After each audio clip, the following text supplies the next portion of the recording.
What's up, agents, and welcome back to another Division video, where today, yet again, we're going to talk about the Turmoil knee pads that are absolutely free in your delivery box right now for the April 1st event. Don't forget to like, share, comment, and subscribe, and let's get straight into it. Right, these are a hot topic in the Division community right now, and I'll tell you why I've decided to make this probably is kind of my final video on them.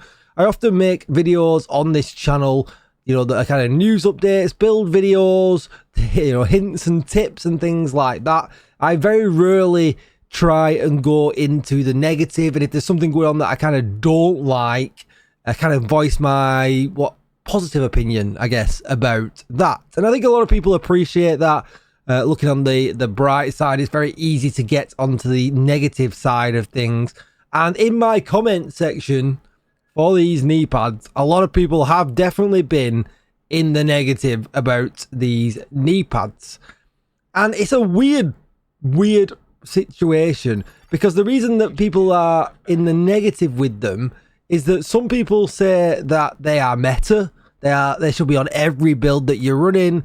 They're best in slots. Put your Foxes Pros in the bin, boys. Let's get these on and never take them off.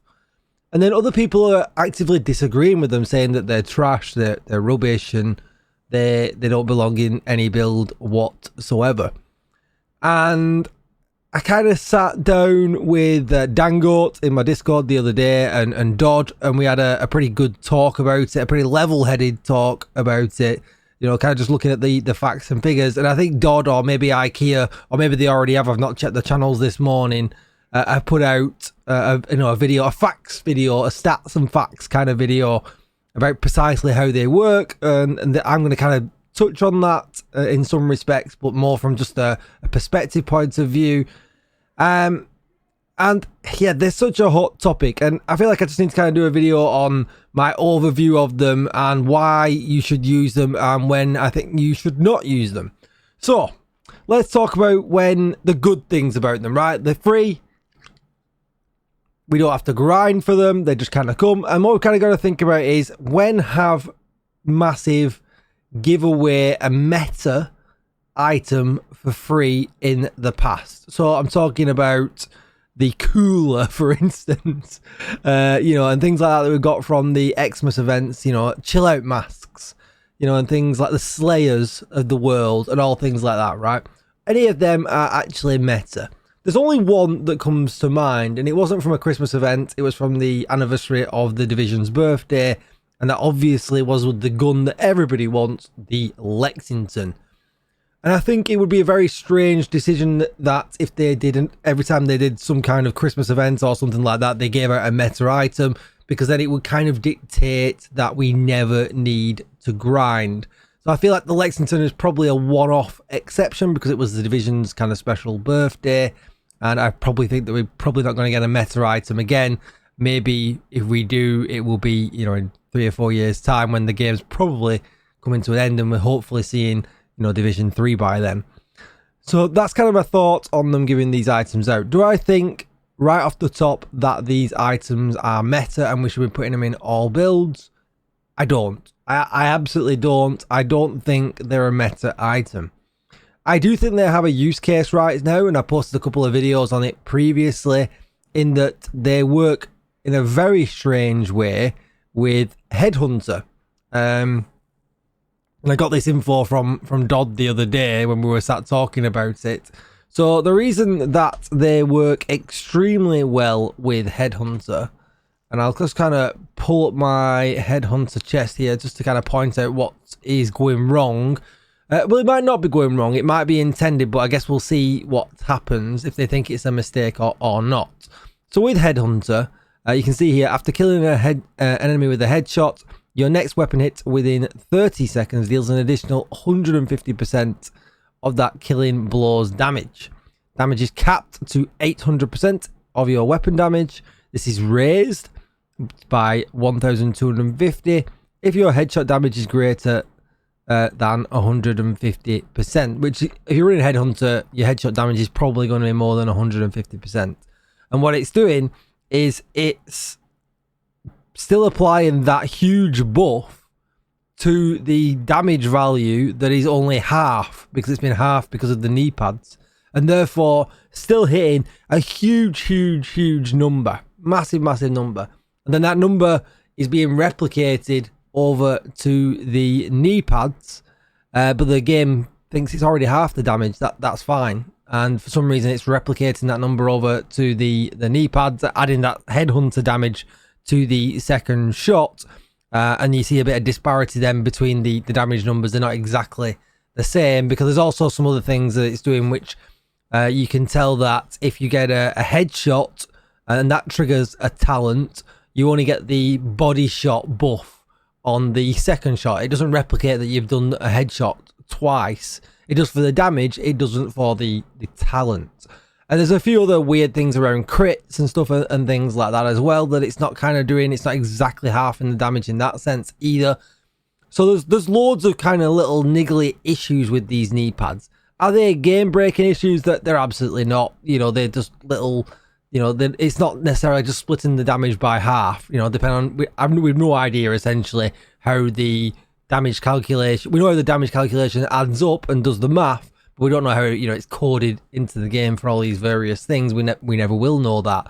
And therefore, it might not just be as easy as saying split the final damage by half. And I guess that's why we're getting a lot of these, you know, kind of weird and different numbers when it comes to different kind of status effects, headshots, body shots, crits, and, you know, whatever else that we can get in the game.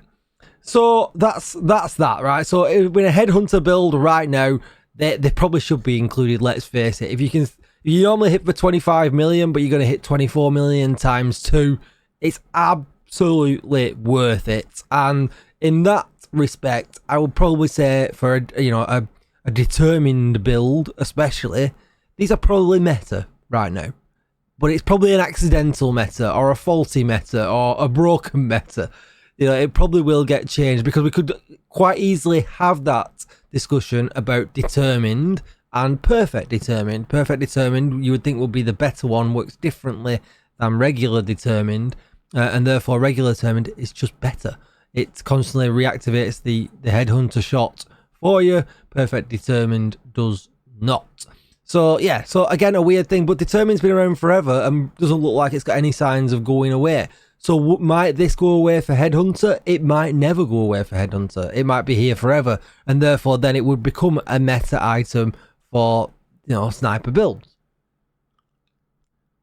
But if we are to ignore that fact and put it in every other build in the game, is it a meta item? And this is where I don't think it is. So it's a Cheska piece, which is obviously very nice.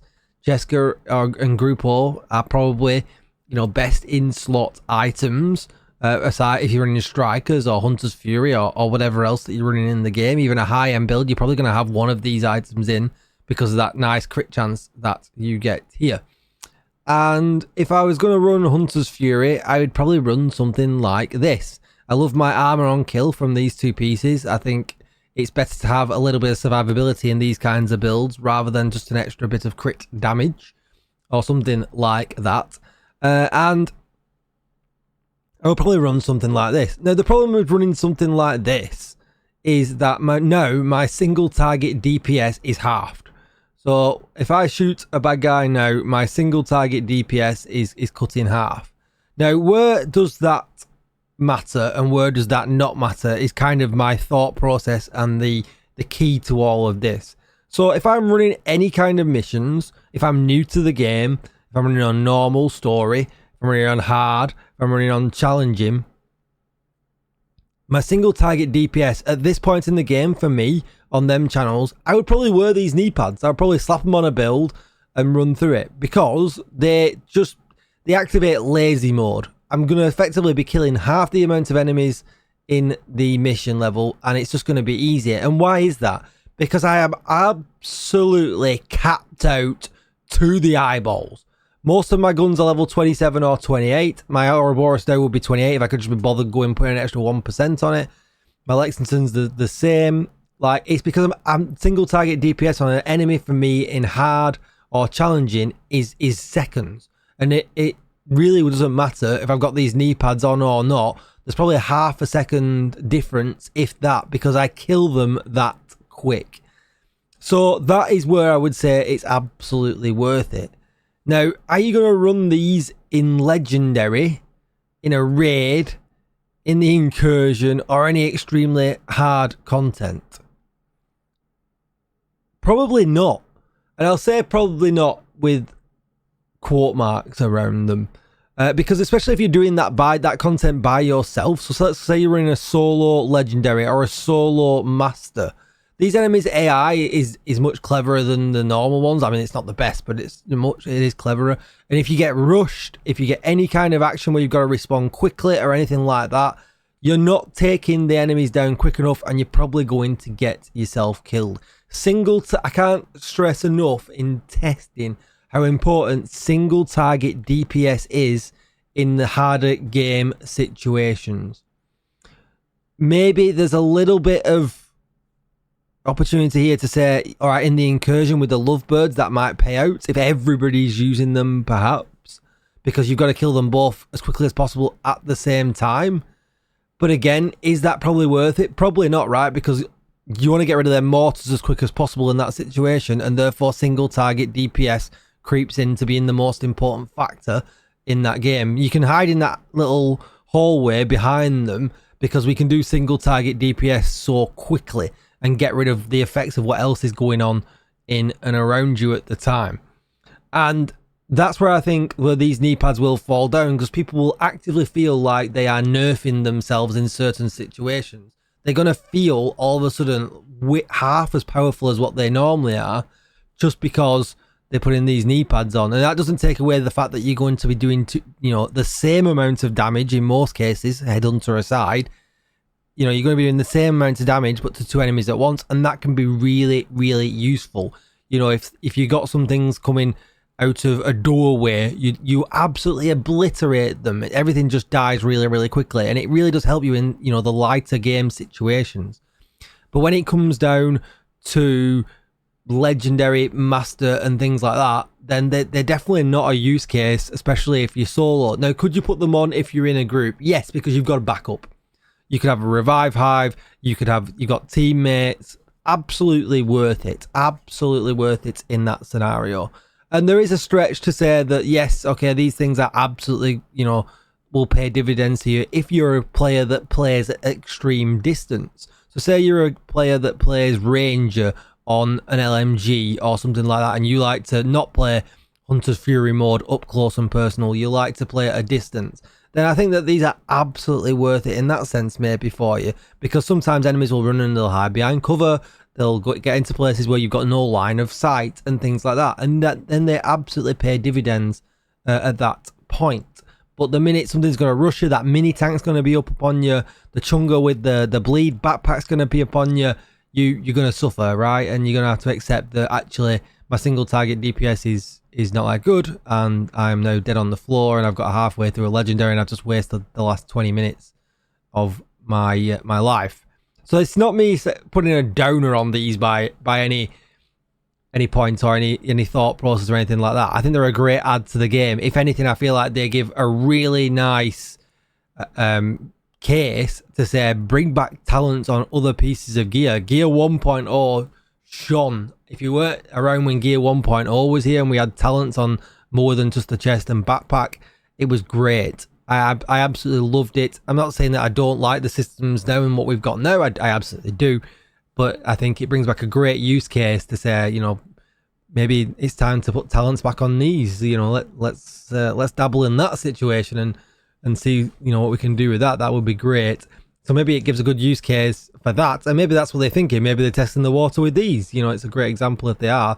It certainly is some kind. It's not like the snow talent that we got on the last set of knees and things like that. It is, this is an active talent that can affect your gameplay style. So there is, some props for that.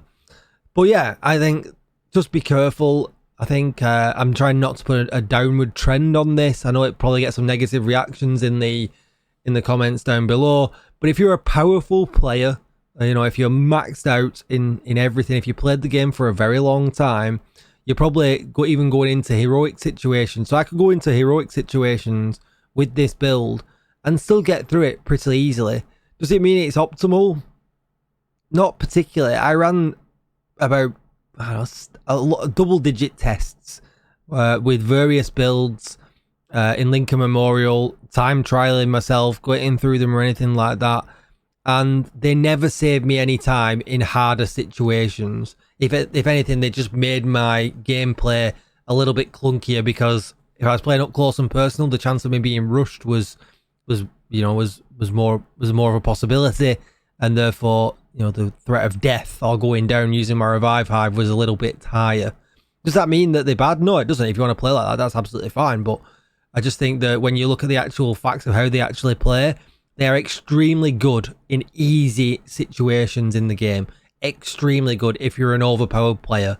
You know, then there'll be a tipping point for that as well, where, you know, if you're only up to playing, you're a newer player and you're only up to playing challenging, you know, there'll be a tipping point as well where you've got to require a single target DPS, and these knee pads will half it, and therefore it'll fall off, and therefore they won't be suitable for you to use them. It'll be a scale, you know, that we can't really judge from if you're a new player playing story mode all the way up to a player playing master or legendary. There's a scale of where these knee pads are really good, and for me, it kind of gets to challenging and then it falls off. And I think that's probably the same for most people who are playing, you know, maxed out at this point in the game. Most veterans will kind of feel that when they're playing it, unless you're running, like I say, a Headhunter, which in that case then they're probably still fit for legendary, you know, which is crazy. It's wild.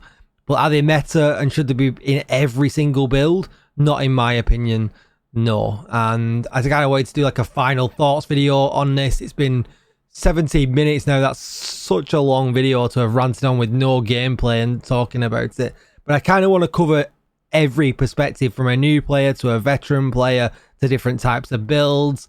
And, you know, yeah, I just kind of wanted to get to a final point, really, where I don't really have to argue with people over certain situations that these are the best in slotting every build or not. You know, I think it's very, very dependent on how powerful your build is, what kind of content you play, and, you know, the type of player that you are as well. There's a lot of, you know, and if it was just meta, it would just be in the build, but like, no questions asked. Strikers meta, right?